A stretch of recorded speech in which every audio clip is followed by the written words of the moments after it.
news. We got some news that a US F-35 fighter jet, James, has made an emergency landing at a US airbase in the Middle East after it was hit by an Iranian drone. So it's, James, it's, and now we had a meeting between the Japanese Prime Minister, Sanai, and Donald Trump. We got the visuals of that. And she said the global economy will experience a huge hit because of West Asia conflict. Only Trump can achieve peace across the world. I don't see any sign of that yet, James. It's intensifying. Pete Hegseth doesn't like it when the media says intensifying, but this is intensifying. How is it intensifying? I thought the Israelis killed Larry, the IRGC guy, and they thought it was over. How is it intensifying? Who's planning this, James? Is it China? So let me pick up on, there's just so many things that have been said, actually. Firstly, I wouldn't take too much in this year of 2026 of reports that come in. All you got to do is look at any platform today, Facebook, X, and a number of others. There is so much AI stuff, there is so much fake information, there's so much misinformation and outright lies from accounts that actually have a couple of million people following them. So I don't believe anything until I actually get confirmation directly, not even from video, but directly from an official source. That's number one. To pick up on something which was said earlier on, with regard to the US-Israeli alliance, it is said that this is the closest alliance that any alliance has ever been before in history since the Second World War. So with regard to the Israelis hitting that oil field in Iran, that was, says Israel, coordinated with the American administration. I know that Donald Trump said he was unaware of that, but sometimes Donald Trump says a lot of things off the cuff and he will change his mind just 2 hours later. You mentioned in your intro with regard to the United Nations, the reason why we're in this mess right now is because the United Nations has been impotent, perhaps since the Korea War. On that, I wholly agree with you.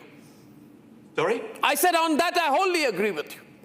Good. I'm glad, because you mentioned it and I wanted to pick up on it. I mean, if you take the example of Lebanon, for example, with regard to Lebanon, United Nations Security Council resolutions, there have been so many of them with regard to Hezbollah. Nothing was done.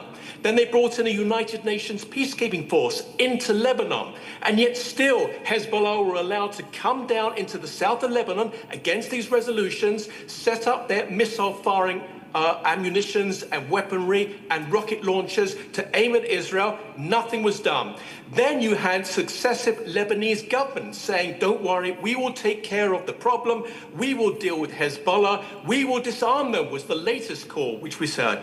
And now, again, nothing was done about that. So what happens at the end of the day? I'm pretty certain if any one of these cities that are represented right now on this debate, or anyone anywhere in the world where you have literally hundreds of thousands of missiles, rockets, attack drones coming into your neighborhood, your city, your town, I'm sure you'll be begging your government and your military to do something about it. After 20 years plus, the Israeli forces have now put in, they've called up 280,000 reservists to go into southern Lebanon. And they've openly said, we will push the people up front. If the Israeli people cannot have peace in the day and in the night and in the afternoon, then the Lebanese people will not have this. The objective, and I think we've got to focus on the objective. I think some people are focusing on the wrong thing. You're focusing on money, you're focusing on prices, you're focusing on income, you're focusing on salaries. Salaries are not going to do us any good if Iran gets the nuclear bomb and kills us all. That's not going to help us. What you need to do is get rid of the one who is behind all of this. I'm sorry, but if you think it's a luxury, I think if you think it's a luxury, but the whole world is thinking about food. I wonder whether you thought food is a luxury. Why do you think Europe, why do you think, one minute, James, 1 minute. Why do you think Europe is freaking out right now? Why do you think Emmanuel Macron has become the most vocal Western leader about the economic consequences of the Iran war? Because there are. The consequences, this is the worst ever situation. This is the fastest spike in gas prices in modern history. We can't be sitting here saying we will talk ideology when we're all dead of starvation. Anna, we are partly in this situation because of the Europeans who backed the JCPOA agreement in 2015. They knew that Iran was a dangerous country back in 2015, but they still signed the agreement and said this will prevent Iran from getting nuclear weapons. And slowly, the Iranians were doing exactly what some people said. They were going to remove the cameras from their bases, that they were going to stop the International Atomic Energy Agency representatives coming into the country. It's exactly what Saddam Hussein did many years ago. But here, this is a different situation. Cancel that agreement. I didn't hear that. Please say again. Well, let me continue. Donald Trump is the one who cancelled that agreement the moment he took charge.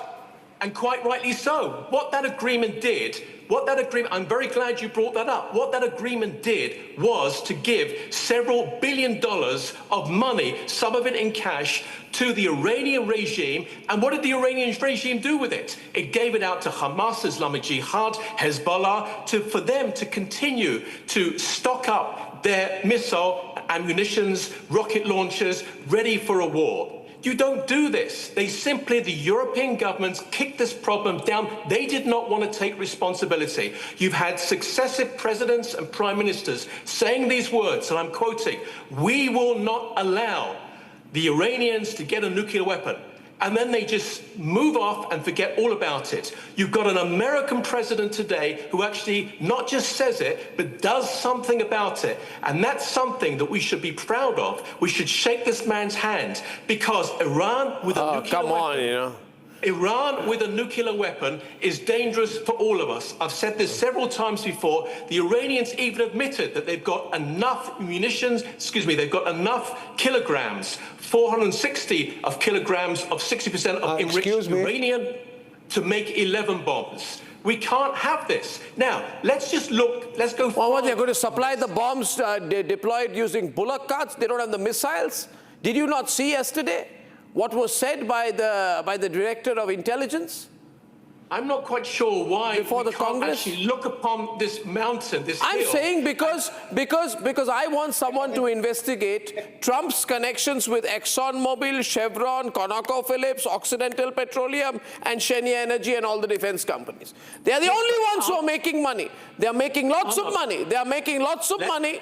All the oil companies, they are the big winners, and Trump is making the oil companies of America, like every loyal American president, very rich. Let me tell you something. No. American consumers will bleed. The rest of the world will suffer. Jared Kushner will be very rich and be a globetrotter. In every single war, you've always got people making money. We just had COVID a few years ago. There were people who made a huge amount of money during COVID. You can't do anything about this. But you're not looking over the hill. Over the hill, just imagine if the Iranian regime was to fall. Please don't. That means Hezbollah falls. Hamas. Please don't give me this over the hill Martin Luther King kind of speech out here. There's no over the hill out here. I'm not climbing any hill with the Americans. The Americans are what are you talking about? See, don't give me this is the problem. Now the semi-religious arguments being put out here. There's this whole tone and tonality. This is sounding like a crusade. Please don't make it one. We already have an American mercenary who, along with 6 Ukrainians, had entered India's northeast, funded potentially by the CIA, and who the State Department is trying to get out after we arrested him. Americans who have enough trouble on their hands, General Bakshi, are even meddling in Myanmar via India. No, but don't give in and want to create a Christian nation out of parts of Myanmar, parts of Bangladesh, and part of India's northeast. Don't look at me like that. This is the problem, the American tendency. If I may, I think we're talking about too many different things. Totally different things. I'm saying this is a terrible oil crisis.